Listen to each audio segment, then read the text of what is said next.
일본의 소설가 무라카미 하루키의 소확행이라는 영화가 꽤 유명한 적이 있었습니다. 그의 에세이 랑게르한스 섬의 오후에서 쓰인 말인데요. 소소하지만 확실한 행복의 줄임말이죠. 저는 언제 이 소확행을 느끼냐면요. 오븐에서 갓 나온 빵의 향기를 느낄 때, 그리고 베란다에 키운 토마토가 잘 자라고 있을 때, 그리고 더울 때 갈증을 채워주는 시원한 냉커피. 이렇게 바쁜 생활 속에서도 소소한 행복을 느끼고 있는데요. 이 작은 행복은 찰나이기 때문에 순간을 잘 포착하는 것이 필요하다고 합니다. 우리 주변에서 일어나는 이러한 소소한 일상에서 확실한 행복을 찾아가는 하루를 즐기시길 바라며 찌그러운 채식생활의 문을 활짝 열겠습니다. 안녕하세요. 오늘도 여러분과 함께 지구를 위해 생각하고 행동하는 지구로운 채식생활 진행자 진아입니다. 지구로운 채식생활은 기후변화 및 채식과 관련해 전문가나 활동가를 모시고 이야기를 나누는 코너인데요. 여러분 유튜브 채널에서도 들을 수가 있습니다. 그거 아시죠 여러분? 좋아요, 구독, 그리고 알림 설정은 사랑이라는 거. 이 지구로운 채식생활은요. 매주 목요일 4시에 청취자 여러분을 만나고 있고요. 못 들으신 분을 위해서도 일요일날 분을 위해서 요일 4시에 재방송이 나갑니다. 여러분 채널 이동하지 마시고 전주 FM 93.5 고정 끝까지 함께 해주세요. 그리고 유튜브에서도 나가지만 전주 FM 93.5MHz 인스타그램 또는 어플리케이션에서 다운로드 받으셔서 다시 듣기 들으실 수 있습니다. 자, 오늘은 아주 특별한 손님을 제가 스튜디오에 모시게 되었는데요. 전주시 시민햇빛 발전소 협동조합의 사무국장이신 박은재님을 모시고 이 햇빛 발전소가 어떻게 운영되고 태양광에 대한 잘못된 정보에 대해서 이야기를 나눠보려고 합니다. 자, 음악 한 곡 듣고 다시 돌아올게요.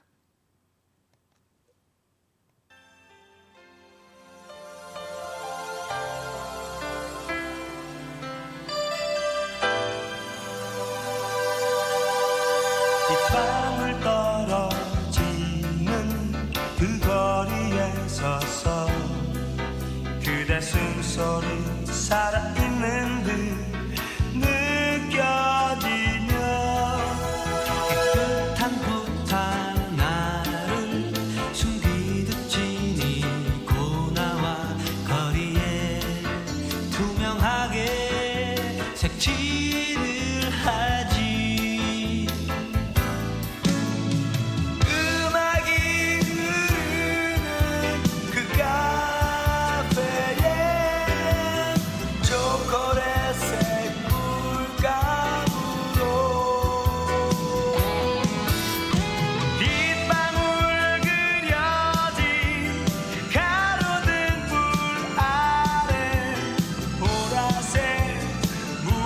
물감으로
와주신 박은재 국장님께서 추천해주신 노래인데요. 비오는 날의 수채화 강인원 씨의 음악을 듣고 다시 돌아왔습니다.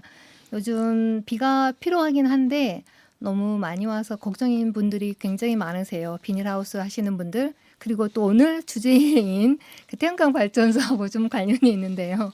비가 이렇게 자주 오면은 우리가 태양광을 통해서 에너지를 만들어야 되는데 좀 어려움이 있을 수는 있죠. 그렇지만 거기에 대비한 것들은 다 있을 거라고 생각이 듭니다.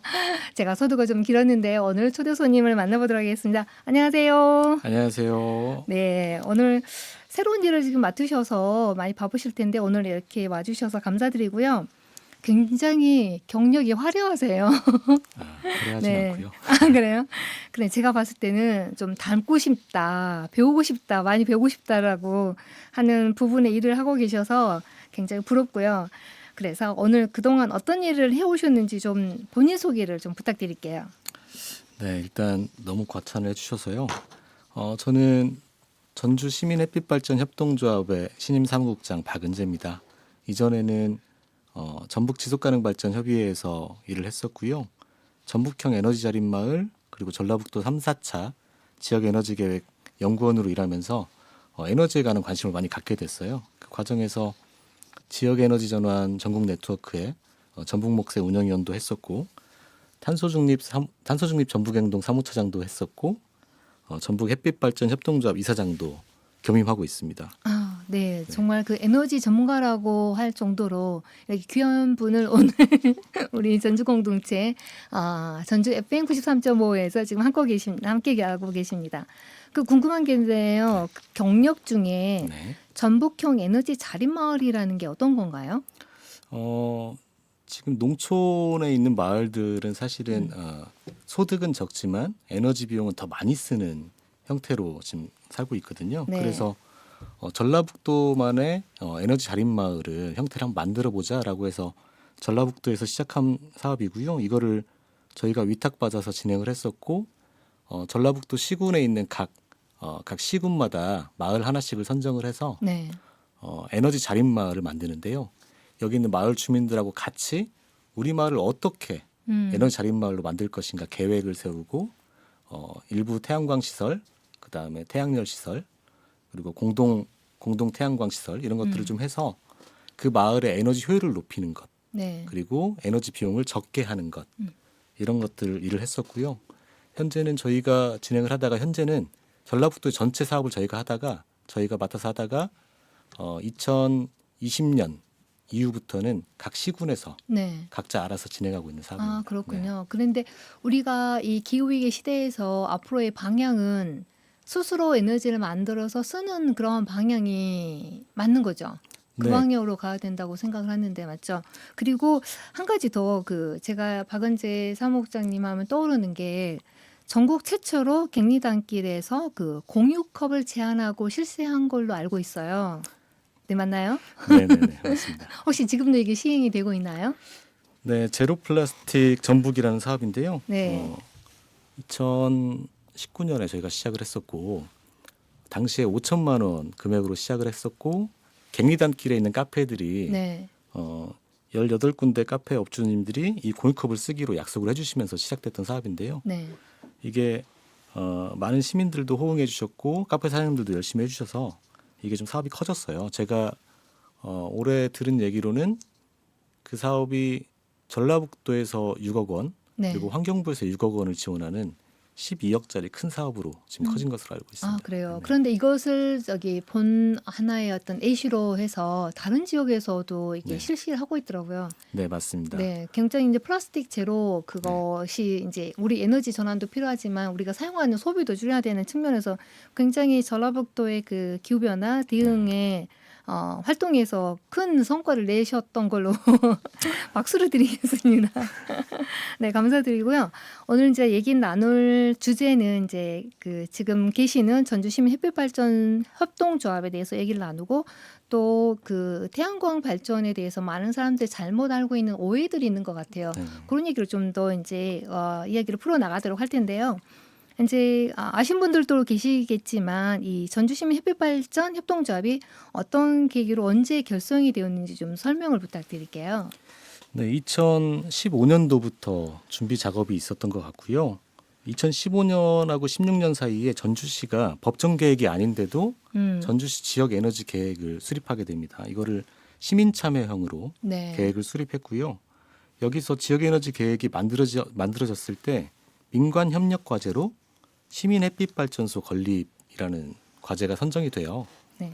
그래서 2017년 11월 22일에 저희는 창립을 했고 같은 해 11월에 전주시와 업무 협약을 맺게 됩니다. 그래서 전주시는 유휴부지를 저희에게 임대해주고 저희는 시민들의 출자를 받아서 햇빛 발전소를 건설하고 이거를 시민들한테 이익을 돌려드리는 형태로 시작을 했고요. 2019년에서야 1호기가 완공이 됐으니까 사실은 네.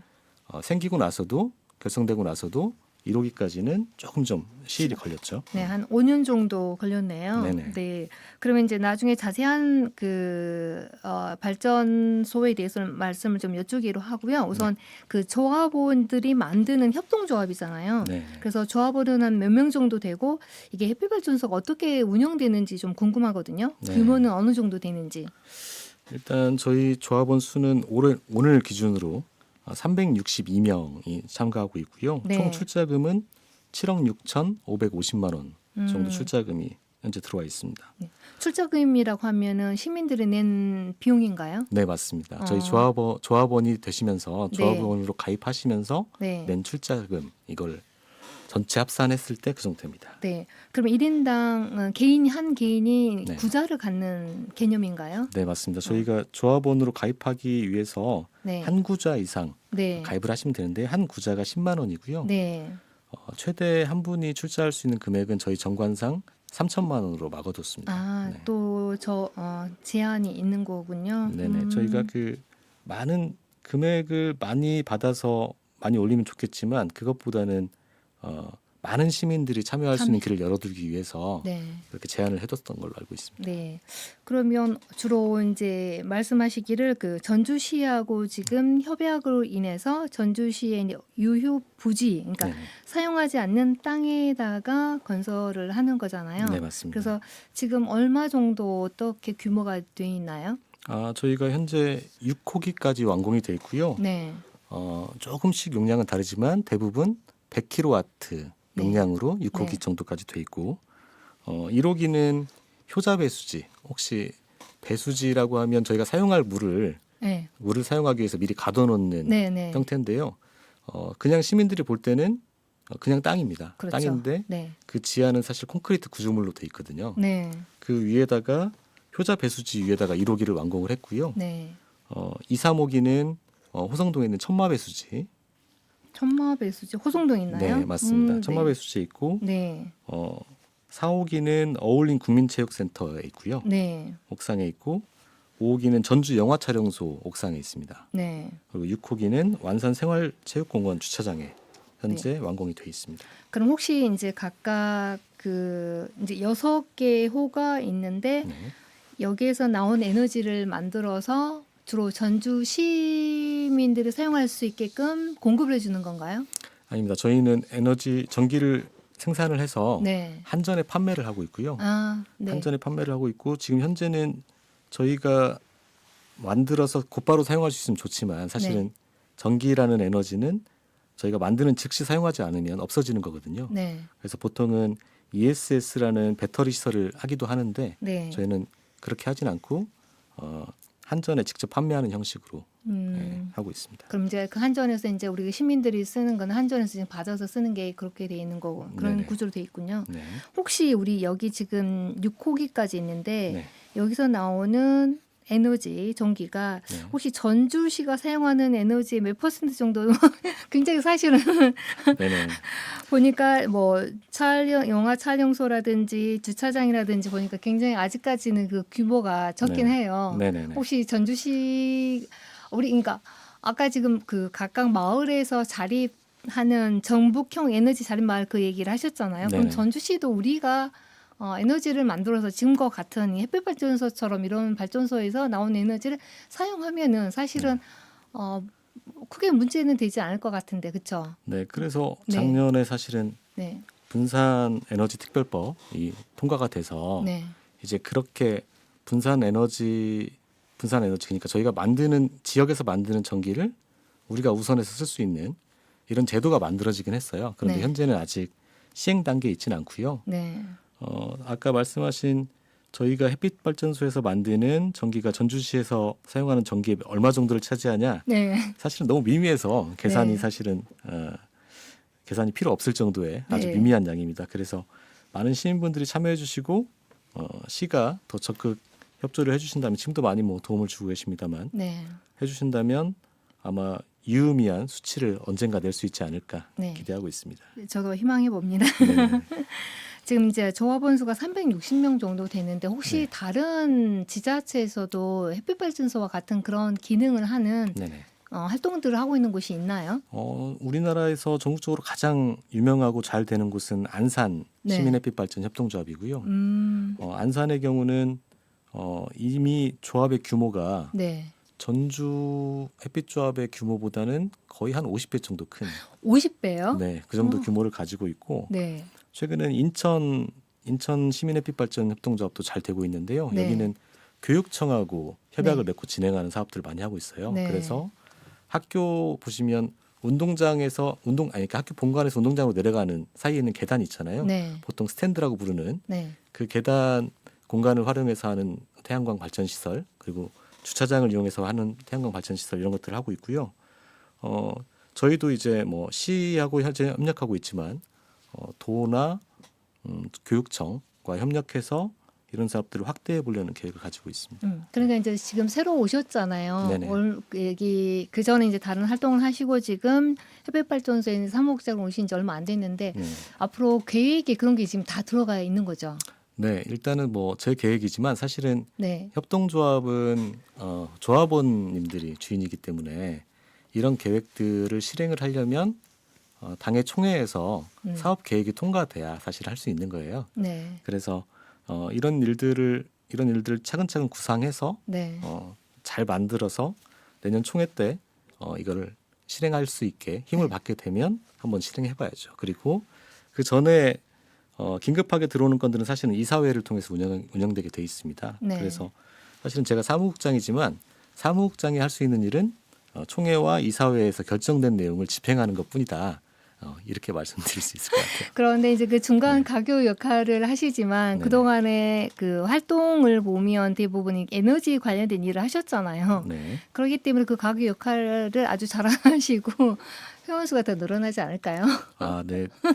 좋은 그렇게 기대하시고 저를 뽑으셨을 것으로 예상하는데 네. 저도 그럴 것이라고 생각이 네네. 되는데 그 기대에 네. 부응하도록 열심히 하겠습니다. 그리고 이게 혹시 홍보는 이제 일반인들이 혹시 이런 걸 알고 계시는 분들이 있을까요? 저희가 지역 축제나 이런 네. 곳에서 계속 홍보 부스를 운영하고 있고요. 네.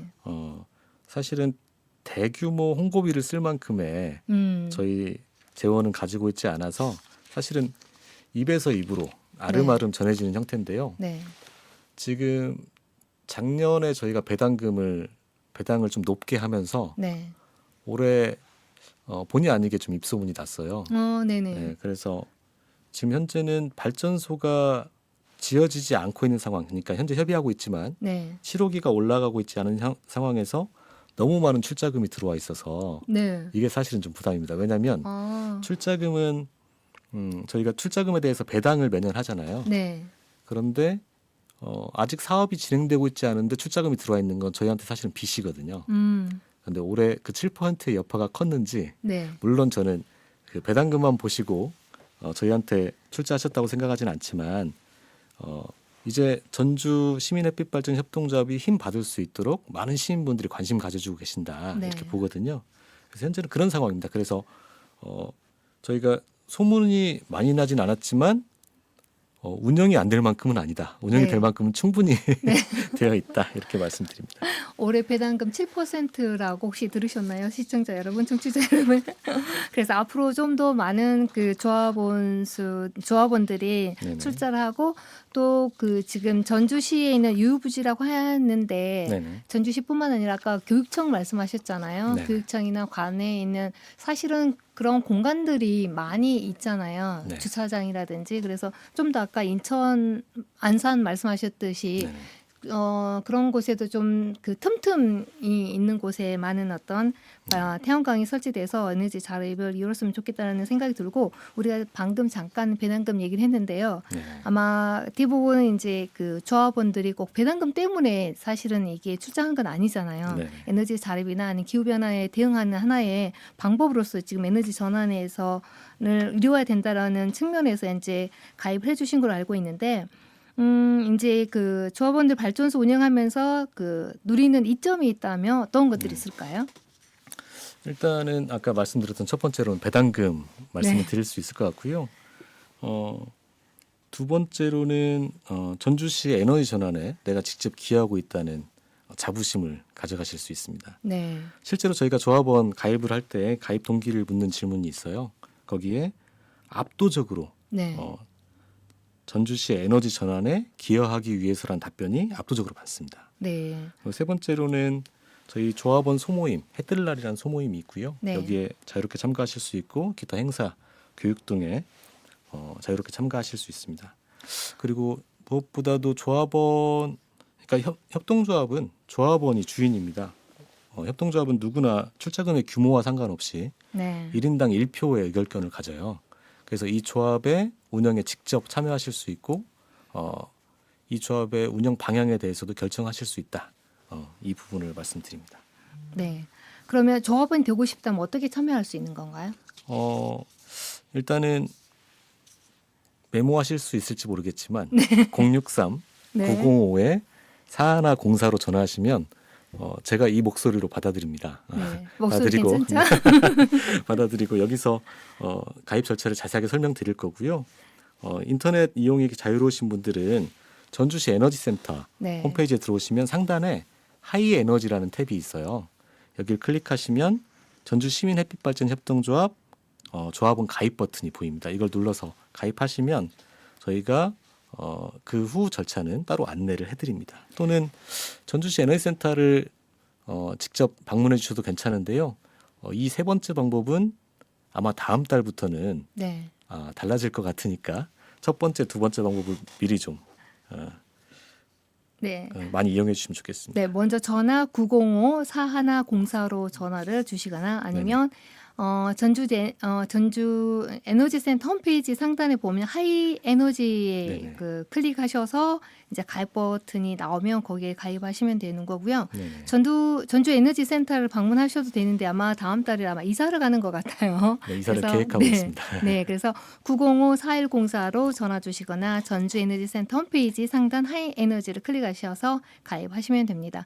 가입하셔서 배당금도 받으시고 내 지역의 에너지를 생산하는데 참여하는 그리고 기후 위기에 대응하는 하나의 개인 실천으로서 굉장히 좋은 어떤 활동이 되실 수 있을 거라고 생각이 들고요. 잠시 음악 듣고 다시 돌아오도록 하겠습니다. 네.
네, 비틀즈의 Here Comes the Sun 들으셨는데요. 조금 전에는 비 오는 날의 수채화 그리고 우리 태양광 발전을 위해서 Here Comes the Sun 여기 태양이 있습니다. 노래를 듣고 다시 들어왔고요. 우리 박은재 사무국장님하고 계속 얘기 나눠보도록 하겠습니다.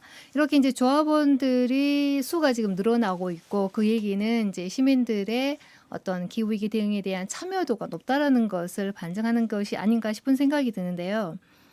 그런데 우리 이게 시민들이 조금 더 이제 기후변화 대응에 어느 정도 한 발 한 발 내딛고 있죠. 그런데 문제는 지금 정부인 것 같아요. 현 정부가 지금 기후위기 대응책으로서 원전은 확대하고 재생에너지 비율을 낮추는데 사실은 굉장히 위험하다는 생각이 저 개인적으로도 느끼고 있거든요. 모든 어떤 전 세계가 지금 재생에너지 비율로 가고 있는데 우리나라만 지금 이렇게 거꾸로 가고 있다라는 생각이 드는데 어떻게 생각하시나요? 네, 말씀하시는 것처럼 전 세계적인 추세와 반대로 가고 있는 네. 이상한 국가가 우리나라가 되어버렸는데요. 2019년 세계 발전 통계에서 보면 신규 발전원 설비의 72%가 재생에너지예요. 네. 그런데 우리나라는 그만큼 되고 있지 않죠. 우리나라는 원래 당초에 2030년까지의 재생에너지 발전 비중을 30% 목표로 잡았다가 이번 정부 들어서면서 21.6%로 후퇴시켰습니다. 네. 이걸 환경단체들이 이런 것들을 지적하니까 환경단체들의 우려로 들리시겠지만 사실은 이거에 관해서 가장 걱정하고 있는 건 저는 기업체일 그렇죠. 거라고 생각해요. 네, 네. 왜냐하면 진짜 EU의 탄소 국경 조정 제도가 이미 시범 실시지만 실시되고 있고 앞으로 추후 확대되겠다고 하거든요. 앞으로는 탄소를 배출하면서 생산한 제품을 EU에 수출할 때 관세와 별도로 탄소를 배출한 만큼의 인증서를 따로 구입해야 되는 이런 상황입니다. 그렇게 이중 되면 부담이 되겠네요. 그렇죠. 그렇게 네네. 되면 우리나라에서 만든 제품들이 네. 가격 경쟁력이 자연스럽게 없어지는 거죠. 그렇죠. 그런데 문제는 미국도 비슷한 제도를 준비 중이라는 겁니다. 이미 상원과 하원에서 각각 한번 발의된 적이 있었고 통과되진 않았지만 미국은 재밌는 게요. 상원하고 하원에서 비슷한 법이 발의됐었고 이게 무산됐을 때는 다음 회기 때 통과가 돼요. 네. 그래서 미국도 아마 비슷한 법이 음. 통과가 되고 바로 발효가 될 거다 생각하는 건데요. 이거를 당장 발전 단계에서 운영 단계에서 탄소가 배출되지 않는다고 해서 원전을 확대하겠다고 하는 건 네. 너무 위험한 생각이고 사실은 어불성설입니다. 왜냐하면 EU가 만들어놓은 가이드라인, EU 텍소노미, 친환경 분류 체계죠. 네. 이 안에 보면 이 안에 원전이 막판에 포함이 됐다는 걸 우리나라 정부가 너무 지금 신나하고 있는 것 같은데요. 사실은 그 포함 조건은 두 가지가 있습니다. 폭발 저항성 연료봉 사용 네. 그리고 고준위 핵 폐기장 건설 이 두 가지가 포함되어 있거든요. 네. 이 두 가지를 둘 다 만족을 시켜야만 친환경 분류 체계에 넣어주겠다. 네. 네, 이런 겁니다. 그런데 폭발 저항성 연료봉은 아직 개발 단계고요. 네. 그리고 고준위 핵 폐기물 처리장 건설이 우리나라가 쉽지가 않습니다. 장소도 그렇고 네. 민원도 그렇고 이게 네네. 건설하는데 어마어마한 시간이 거의 30년 정도 걸린다고 들었거든요. 네, 맞습니다. 그런데 지금 우리는 2030년까지 에너지 비용을 재생에너지 비율이든 뭐든 깨끗한 에너지 비율로 낮춰야 되는데 네. 이거 우선 그 각각 주민들의 지역에 네. 민원을 해결하는 것도 몇십 년 걸릴 거고 네네. 짓는 것도 몇십 년 걸리는데 이게 정말 가능성이 없는 거잖아요. 네, 맞습니다. 이거를 지금 이 고준위 핵 폐기물 처리장을 만들 수 있게 법을 제정하는 작업이 현재 진행 중이고 그런데 법이 만들어진다고 하더라도 사실은 주민 수용성이 문제입니다. 네. 기억하실지 모르겠지만 2000년도 초반에 전라북도는 부안 방사능 폐기장 사건을 네. 겪었고요. 이때 들어오려고 했던 게 사실은 지금 현재 경주에 들어가 있는 중저준위 핵 폐기물 처리장이에요. 그런데 중저준위 핵 폐기물 처리장은 실제 사용 후 핵 연료봉이나 네. 이런 것들을 포함하고 있지 않아서 고준위 핵 폐기물 처리장에 비하면 매우 안전한 시설에 속합니다. 네. 그런데 이 과정에서도 상당히 진통이 있었고 사실은 그 진통의 여파는 부안 등지에서는 여전히 현재 진행형이거든요.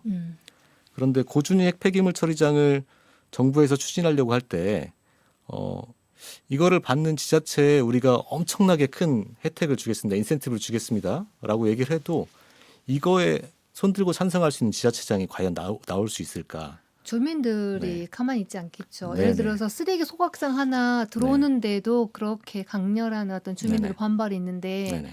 그건 더더욱이나 어렵지 않을까요? 네, 고준위 핵 폐기물 처리장은 사실은 전력 생산이 돼서 그 지역 주민들에게 일부분 인센티브를 주는 핵 발전소보다 네. 더 안 좋을 수밖에 없는 게요.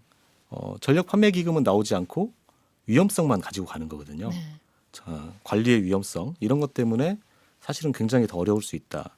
전 세계적으로도 안전하다고 인정되는 고준위 핵 폐기물 처리장은 핀란드 온칼로에 있는 하나 정도밖에 없거든요. 거기도 한 30년 걸린 걸로 제가 다큐에서 본 것 같아요. 네, 맞습니다. 그렇기도 네. 하고 거기는 거의 뭐 인류가 생겨난 이래로 한 번도 흔들린 적이 없는 지형이에요. 네. 그런데 우리나라는 사실 일본하고 대만에서 큰 지진이 나지만 우리나라도 지진으로부터 안전한 지역은 아닙니다. 그렇죠. 네. 그래서 그런 지반을 찾기도 어려울 거고 주민들이 동의하는 수준에서 그 처리장을 만들 수 있는 여건이 되지 않을 겁니다. 네, 그렇다면 이제 우리가 좀 재생에너지를 비율을 좀 여쭤보고 싶은데요. 네. 우리나라 지금 현재 재생에너지 비율이 얼마 정도 되고 다른 선진국에 비해서 어떤 차이가 있는지 좀 여쭤볼게요. 현재 우리나라는 2022년 네, 3월 통계로 8.3% 정도의 재생에너지 비중을 가지고 있고요. OECD 평균을 보면 OECD 평균이 31.3%예요. 그러니까 네, 그렇기도 하고 주요국들을 쭉 나열해놓고 봤을 때 사실은 OECD 국가 중에 대한민국이 1등이다. 뒤에서. 뒤에서 1등. 네, 뒤에서 1등을 달리고 있다. 그런데 아까 말씀드렸지만 2030년까지의 확대 목표도 낮춰버렸다. 네, 현재 이런 상황이죠. 우리나라가 그러니까 OECD 평균을 보면 31.3%고 중국하고 인도를 포함해서 이 안에서 산술적 평균을 내보면 거의 뭐 46.5%까지 가요. 그런데 우리나라가 네. 아직 평균인이 31%이고 네네. 중국이나 인도는 굉장히 더 높은 거의 50%에 가깝다는 얘기잖아요. 네, OECD 플러스 네. 중국, 인도 네. 정도를 포함했을 때 그 정도 가는 거고요. 뭐 여러 이유가 있겠습니다만 사실은 100% 비중을 보이고 있는 아이슬란드 같은 경우는 네. 태양광이나 풍력이 아니어도 네. 지열 발전으로만도 그렇죠. 사실은 네. 100%를 충당하고 있는 나라가 있거든요. 네. 그 덴마크도 네네. 보면은 거의 80%라고 하더라고요. 네, 맞습니다. 덴마크도 네. 78.1%를 2022년에 보이고 있으니까요. 지금은 아마 80%가 넘었을 것으로 추정하고 네. 있습니다. 또 하나 보니까 개발도상국보다 우리나라가 네. 재생에너지 비율이 낮다고 하더라고요. OECD는 제쳐두고라도 네네. 개발도상국보다 더 낮은 수준이고 네. 그런데 우리가 이렇게 재생에너지 비율이 낮다는 것은 우리 경제하고도 사실은 관련이 있잖아요.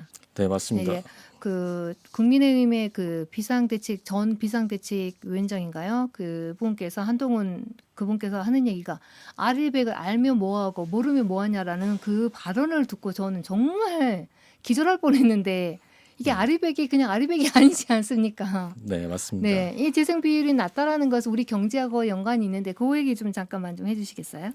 네, 사실 알리백 재생에너지로 제품 생산의 모든 전기를 충당하겠다, 에너지를 네. 충당하겠다. 이게 지금 알리백인데요. 이걸 그냥 선언으로 보시면 안 되는 게 구글이나 애플, IBM, 그다음에 뭐 벤츠, 볼보 이런 회사들이 알리백을 선언하고 있고 사실은 이행해 가고 있습니다. 알리백은 선언하는 게 문제가 아니라 매년 이행 보고서를 내야 돼요. 그래서 그걸 얼마만큼 우리가 달성을 했다 이런 보고서를 매년 내게 돼 있는데 사실은 이런 대기업들은 이 알리백에 사실 근접해 있습니다. 그런데 이 기업들이 문제가 뭐냐면 우리나라에서 반도체를 끌어다 쓰는 애플, 네. 알리백을 선언했죠. 삼성전자의 반도체를 쓰고 있는데 애플이 삼성전자에 요구하고 있는 건 앞으로 우리에게 납품하는 반도체는 알리백으로 생산해야 돼. 네. 아니면 너희하고 거래할 수 없어. 이런 겁니다. 예를 네. 들면 볼보하고 30년 넘게 하청 기업으로 일했던 우리나라 중견기업 하나는 네. 이 알리백 기준을 맞출 수 없어서 음. 볼보하고 계약이 끊어졌다고 해요. 이건 이미 현실입니다. 그리고 우리나라는 그 32개 기업이 알리백 선언을 했어요. 선언은 했는데. 네, 맞습니다. 네. 삼성 네. 말씀하셨지만 선언을 했습니다. 삼성, SK, 네. 뭐 한화 뭐 이런 굵직굵직한 기업들 달성률을 보면 제로입니다. 왜냐면 에너지가 없는데 어떻게 네, 맞죠. 가능할까요? 네, 맞습니다. 그러니까 삼성전자 같은 경우도 해외 공장에서는 알리백 달성을 했어요. 그런데 네. 유일하게 네. 우리나라 공장에서만 달성을 못 하고 있는 겁니다. 그렇다면 우리나라 기업도 한국의 네. 재생에너지 보급이 안 되기 때문에 해외로 나갈 거 아니에요. 제가 생각할 때 알리백 기준을 맞추려면 현재 정부 기조가 계속되면 네. 기업들이 취할 수 있는 방법은 해외로의 이전밖에 없다. 그러니까요. 이렇게 보고 있습니다. 그러니까 삼성이 우리나라에서 차지하고 있는 경제 비중, 네. 그리고 뭐 SK나 큰 대기업들 이런 기업들이 정부 기조가 바뀌지 않으면 우리나라에서는 사실은 손해를 보면서 장사할 수밖에 없는 상황인 거죠. 네. 그렇게 되면 답은 정해져 있다 이렇게 보는 거고요. 2021년 통계로 보면 삼성전자가 알리백 달성을 하려면 네. 우리나라 생산하는 전체 재생에너지의 4분의 1을 혼자 구입해야 됩니다. 삼성전자가. 그래야 알리백 달성을 할 수 있거든요. 사실상 힘들다는 얘기죠. 그럼 지금 8.2% 8.3% 네. 8.3%가 재생에너지 비율인데 우리가 네. 2050이 탄소 중립을 달성하기 위해서도 네. 이 재생에너지 비율을 높여야 되잖아요. 네, 맞습니다. 한 뭐 50% 이상, 70% 정도는 가야만이 이 탄소 중립을 이룰 수 있지 않을까요? 네, 뭐 전문가들은 60% 이상은 무조건 가야 된다라고 네, 네, 보고 있는데요. 네, 사실 독일 같은 나라도 현재 50%가 약간 안 되지만 목표치를 80%로 잡았어요. 네. 80%로 잡았고 하다 보니까 이거 가능할 것 같다라는 생각이 들었는지 80% 이상으로 다시 바꿨거든요. 네. 그런데 우리나라는 30%로 잡았을 때도 2030년까지 30%로 잡았을 때도 전문가들이 이거 너무 적다라고 그렇죠. 지적을 했었는데 다시 온실가스 감축 목표를 다시 재설정하면서 이걸 낮춰버린 거죠. 근데 재설정을 해서 낮췄는데 네네. 뭐 퍼센트는 그렇다 하더라도 아까 선언 얘기를 하셨지만 네. 선언을 해놓고 이행하지 않으면 무슨 소용이 있겠습니까? 우리나라가 또 유명하다면서 전 세계에서 선언은 잘한다. 선언은 잘하는데 네. 그 뒤에 팔로우업 이행이 없어서 문제라고 하는데 계속 네. 이러다 보면은 도대체 어떻게 될지 지금 뭐 후세 세대뿐만 아니라 지금 우리가 겪고 있는 거 경제적인 타격이 어마어마할 거라고 생각이 드는데 왜 우리나라는 지금 이 에너지 정책이 후퇴하는 걸까요? 정부의 잘못인가요? 아니면 우리 환경단체나 우리 시민들의 목소리가 부족해서 그런가요? 일단 사실은 저는 재생에너지를 확대하기 위한 정부의 기조 설정 그리고 투자가 너무 늦었다 이렇게 보는 거고요. 사실은 잘 기억해 보시면 태양광 발전소들이 우후죽순 생겨나고 문제가 생기는 시점도 그 시점이었는데 사실은 박근혜 정부 시점이었어요. 박근혜 정부 시절이었어요. 그때부터 이 태양광 재생에너지 발전 사업에 대해서 대기업들이 참여할 수 있게 길을 좀 열어준 거고요. 여기에서 이제 좀 문제가 생기니까 문재인 정부에서는 가이드라인을 만들었고요. 네. 가이드라인을 좀 만들었고 그리고 문재인 정부가 임기 막판에 선언했던 새만금 재생에너지 단지 네. 같은 큰 국책 사업 이런 것들이 이제 그때 나왔죠. 그런데 문제는 여전히 정부가 선언한 단계에서 이행 단계로 넘어가지 못했다는 데 문제가 있습니다. 예를 들면 재생에너지를 생산을 하더라도 이걸 개통 연계, 즉 전력을 실어 보내는 것 네. 이것이 안 되는 상황에 돼 있어요. 왜냐하면 개통 연계선 자체가 부족합니다. 선로 자체가. 그럼 시스템이 완전히 정착이 안 된 상태에서 네네. 그 태양광 패널을 설치만 했다는 건가요? 네, 맞습니다. 지금 현재 우리는 지금 전라북도만 보더라도요. 정읍, 김제 이런 지역에서는 발전 사업 허가만 내놓고 첫 삽을 못 뜨고 있는 업체들이 이 발전 사업 허가 건들이 보통 뭐 200건, 300건씩 밀려 있어요. 네. 이유는 발전 선로 때문입니다. 아. 개통 선로 때문에. 네. 그러니까 한전이 예를 들면 문재인 정부가 초기에 그런 사업을 기획했고 진행을 했다라고 한다면 한전을 움직여서 뭔가 선로를 먼저 개설하거나 이런 사전 작업을 했어야 되는데 너무 막판에 나온 거거든요. 네. 막판에 나왔고 현재는 정부가 바뀌고 난 이후에 그렇죠. 새만금 재생에너지 단지는 거의 진행이 안 되고 있습니다. 네. 이런 상황에 있습니다. 그래서 지금 정부의 역할이 그 정도 또 있고요. 또 하나는 재생에너지에 관한 수용성, 주민 수용성 네. 이 좀 문제가 있는데요. 오해가 좀 한몫하고 있죠. 네. 좀 우리가 그 태양광에 대해서 잘못 알고 있는 오해에 대해서 한번 방금 얘기가 나왔으니까요. 네네. 주민들이 태양광 발전소가 내 집 가까이 있으면 전자파 때문에 문제가 생긴다 여러 가지 그런 설이 있는 것 같아요. 그게 설인가요? 아니면 사실 팩트 체크를 좀 해주시기 바랍니다. 네, 일단 전자파가 나온다는 얘기도 있고요. 그래서 네. 실제 예전에는 그런 얘기도 있었죠. 축사 옥상에 태양광 발전소를 설치하면 네. 소가 임신을 못한다. 어머나. 전자파 때문에. 아 그래요? 네, 이런 얘기도 있었습니다. 도대체 그 근거는 어디서 나오는 건가요? 그래서 한국전파연구원에서 실제 네. 실험을 했죠. 네. 이게 어느 정도 전자파가 발생하고 있는지. 네.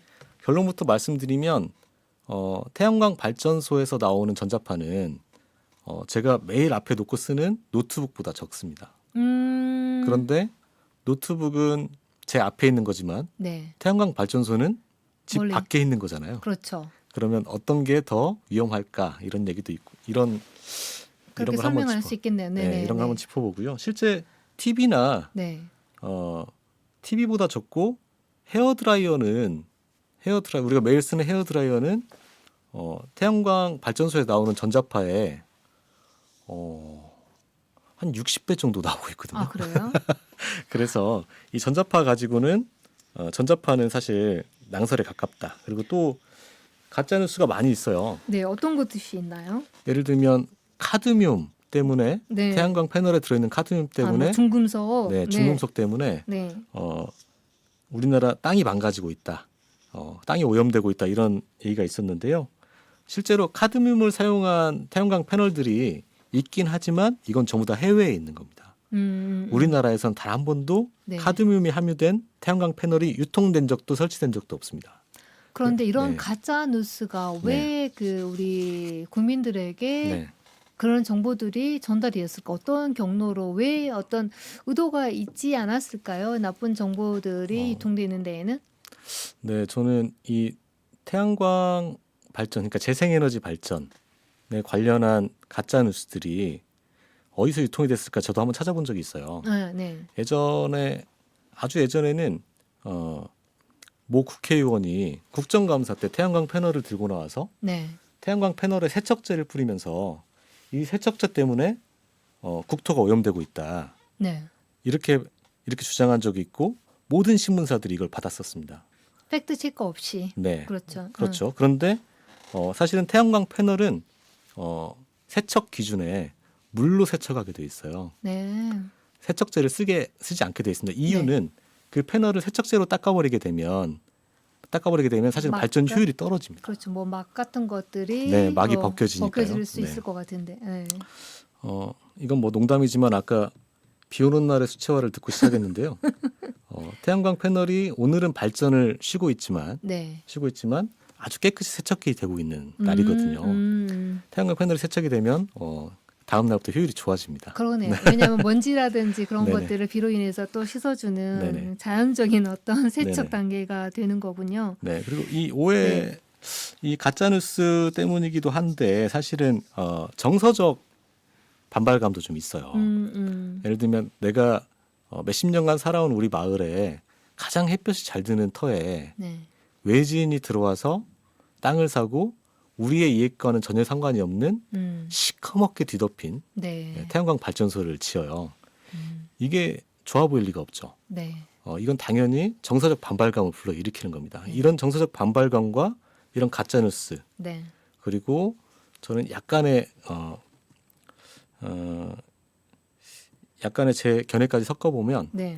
재생에너지 확대가 불편한 사람들 저도 그렇게 네, 생각해요. 그 이익까지 같이 네. 좀 결합이 돼 있다. 네. 이런 네. 것들이 이 불필요한 가짜뉴스를 계속 확대 생산시키는 게 아닌가 네. 이렇게 좀 봅니다. 그러니까 이 정치권에서 사실은 우리가 그 정치를 외면하면 안 되는 이유가 뭐냐면 네.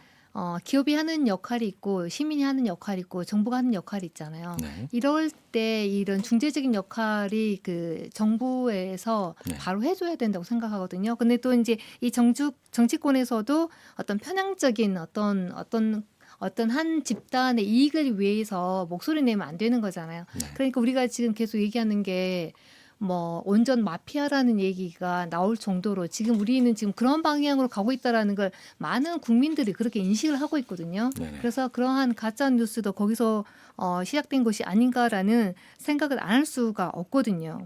네, 그렇게 생각이 들고 또 하나는 이제 이런 얘기가 있어요. 이제 방금 이제 원자력을 말씀을 제가 드렸는데 두 개를 비교했을 때 네. 태양광 발전이 뭐 화석연료라든지 온전력과 보다 훨씬 더 효율이 떨어진다고 얘기를 하는데 이 부분은 어떤가요? 태양광으로 전기를 만드는데 굉장히 비쌌던 시절이 분명히 있습니다. 네. 예를 들면 그러니까 비교를 좀 해보면 제가 자료를 가지고 있는데요. 네. 2009년에서 2019년도까지의 태양광 발전 단가가 89% 하락을 해요. 네. 89% 하락을 하고 사실은 풍력 발전 단가도 70%가 10년 동안 하락을 합니다. 그러면 이제 10분의 1만큼 싸졌죠. 네. 네, 10분의 1만큼 싸진 상태에서 다른 연료하고 비교를 하는 거고요. 이미 전 세계 시장 기준으로는 육상 풍력하고 태양광이 원자력이나 화력 발전보다 생산 단가가 더 쌉니다. 그리고 이걸 사실은 이제 뭐 전문가들은 단가 역전을 이뤘다고 해서 그리드 패러티라고 하는데요. 네. 현재 전 세계 상으로는 그런데 우리나라는 아직도 원전이 조금 더 싸게 평가되고 있죠. 그런데 아마도 우리나라도 곧 머지않아서 그 상황을 맞을 거고 네. 그렇게 되면 원자력이 결코 싼 연료로 인식되지 않을 것이다. 앞으로 아까 제가 말씀드렸지만 탄소 중립을 이행하기 위해서는 석탄 화력 발전소에서 발생하는 모든 탄소를 이제 저장해야 돼요. 네. 이 저장 장치를 달아야 하기 때문에 이미 단가가 높아질 수밖에 없습니다. 그리고 원자력 발전소를 지금까지 우리는 싸다고 생각했지만 이 원자력 발전소를 안전하게 멈출 수 있는 폐로 비용까지는 네. 한 번도 정확하게 계산해 본 적이 없어요. 그래서 이 단가를 포함시켜서 생애 주기별 발전 단가라는 걸 계산한 자료가 있는데요. 이 생애 주기별 발전 단가에서는 이미 원자력보다 재생에너지가 훨씬 더 쌉니다. 네. 이건 안전성의 문제까지 가지 않더라도 네. 이미 경제적인 측면에서 어느 길로 가야 되는지가 너무 명확해진 거죠. 네. 네. 그래서 효율이 떨어진다 이런 얘기는 과거에 태양광 패널이 발전 효율이 아주 낮았을 때, 그리고 가격이 높았을 때 이렇게 네. 나온 얘기인데요. 이미 네. 효율도 매우 높아져 있고 네. 원래는 전문가들이 태양광 발전의 효율은 패널의 발전 효율은 이 정도까지가 가능할 거야라고 했던 그 시점을 이미 넘었었습니다. 네. 넘어섰기 때문에 앞으로 더 기대를 해봐도 될 것 같습니다. 그러니까 이게 우리나라만 예를 들어서 시행하는 거라면 네. 뭐 그러한 어떤 데이터로 얘기를 해서 사람들을 눈속임을 할 수 있지만 지금 네. 전 세계적으로나가 뭐 80% 하는 나라, 60% 하는 나라 네네. 그러면 그 나라들은 바보가 아니지 않습니까? 그렇게 하고 있다는 얘기는 경제성이라든지 여러 가지 네. 측면을 고려했을 때 그게 가능하고 그리 가야 한다고 생각을 하기 때문에 그 방향을 설정하는 거라고 생각이 들고요. 네. 거기에서 이제 하나 여쭈고 싶은 게 왜냐하면 요즘에 보면은 제가 이제 해외에 나가다 보면은 특히 제가 많이 보았던 그 태양광 판넬이 어디냐면 주차장이거든요. 네네. 그래서 혹시 우리나라에서도 어떠한 그 태양광 발전소를 꼭 해야 한다는 물론 이제 정부의 기조가 네.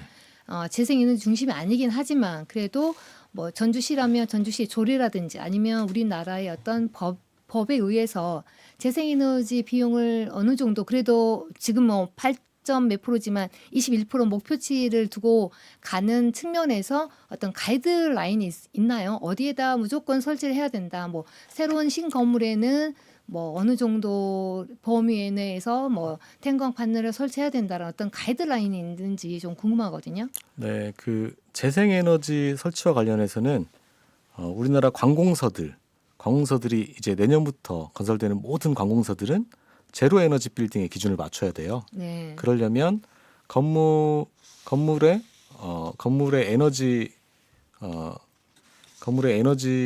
효율을 맞춰야 되는데요. 그러려면 당연히 재생에너지가 이제 포함이 돼야 되는 거고요.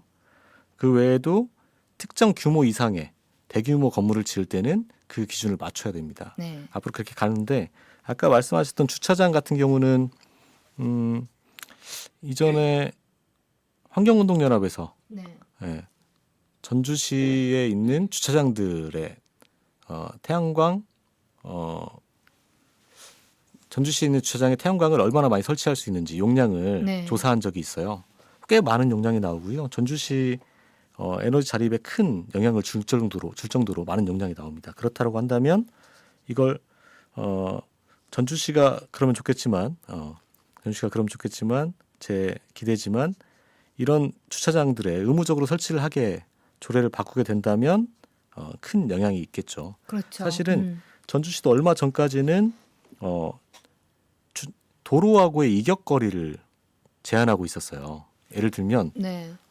2차선 도로와 100m가 떨어져야 된다. 네. 이런 이격거리 규정이 있었습니다. 그렇게 되면 주차장은 당연히 다 안 되죠. 왜냐하면 네. 도로하고 접해 있잖아요. 네, 네, 그렇죠. 네. 네. 그런데 이걸 전주시가 일부 조례를 바꿔서 주차장에 설치할 수 있게 지금 조례를 바꿔놓은 상태거든요. 네.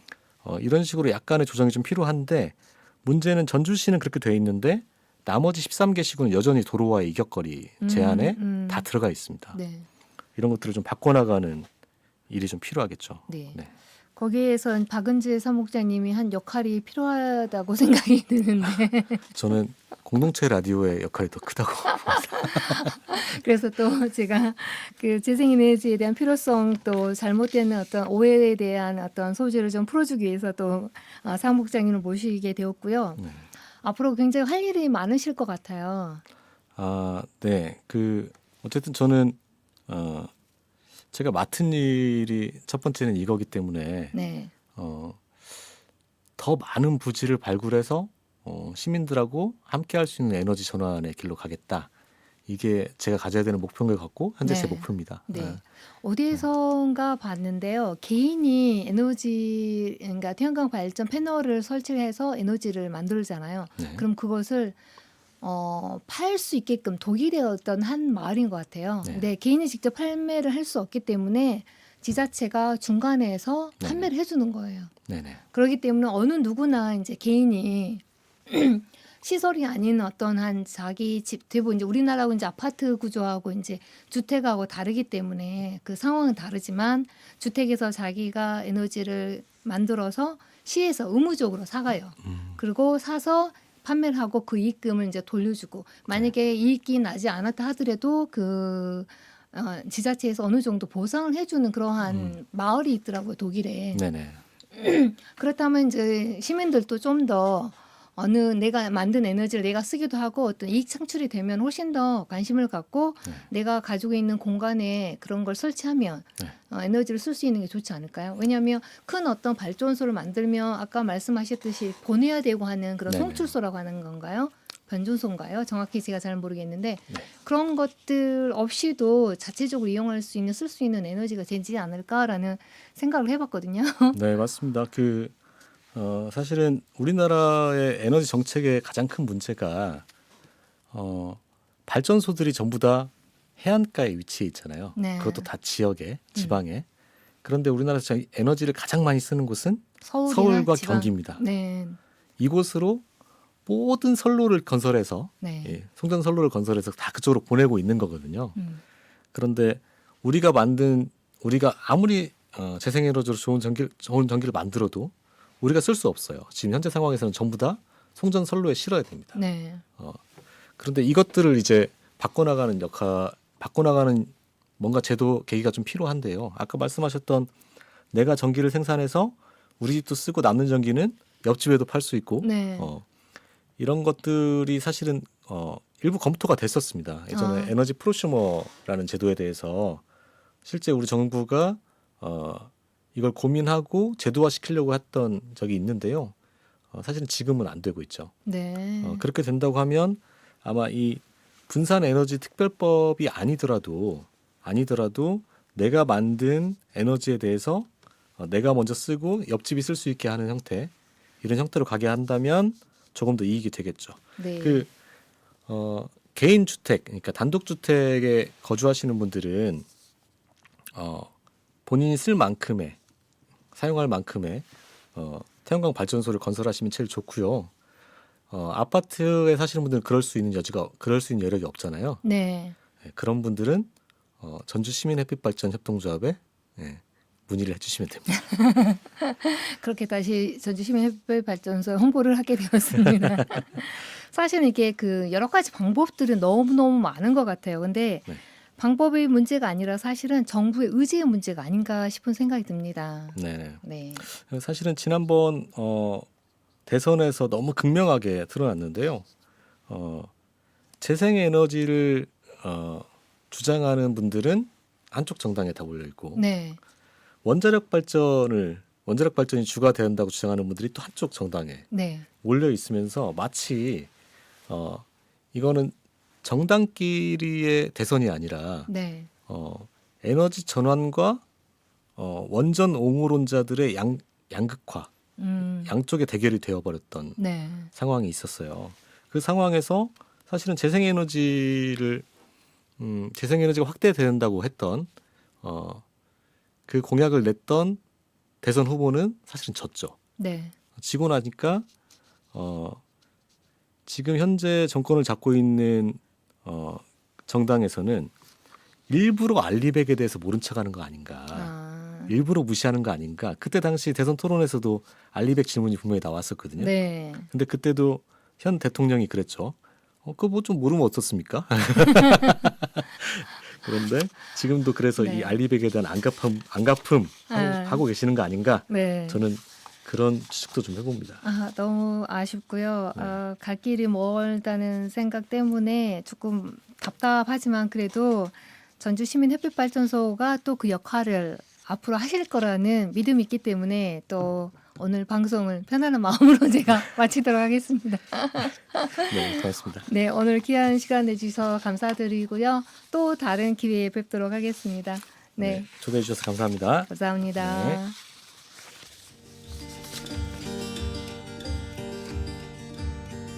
Well, I'm gonna get through this world the best I can. 햇빛발전소 박은재 사무국장님으로부터 햇빛발전소 운영과 잘못 알려진 태양광 발전소에 대한 이야기를 들어봤는데요. 대기 오염과 안전 문제를 일으키는 에너지원을 재생 가능한 에너지로 전환하는 것이 탄소 중립의 시작이라고 생각합니다. 정부의 친원전 정책은 세계적인 흐름과 역행하는 것인데요. 그것만으로 끝나는 것이 아니라 우리 경제 발전, 또 우리 세대, 지금 세대뿐만 아니라 차후 미래 세대의 먹거리에도 문제가 미치고 있는 것이죠.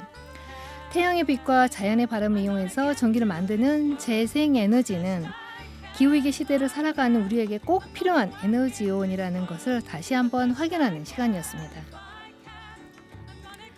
지구로운 채식생활은 지구 환경을 지키는 것이 곧 우리를 지킨다는 믿음으로 여러분을 만나고 있는데요. 다음 주에도 더 유익한 방송으로 찾아올게요.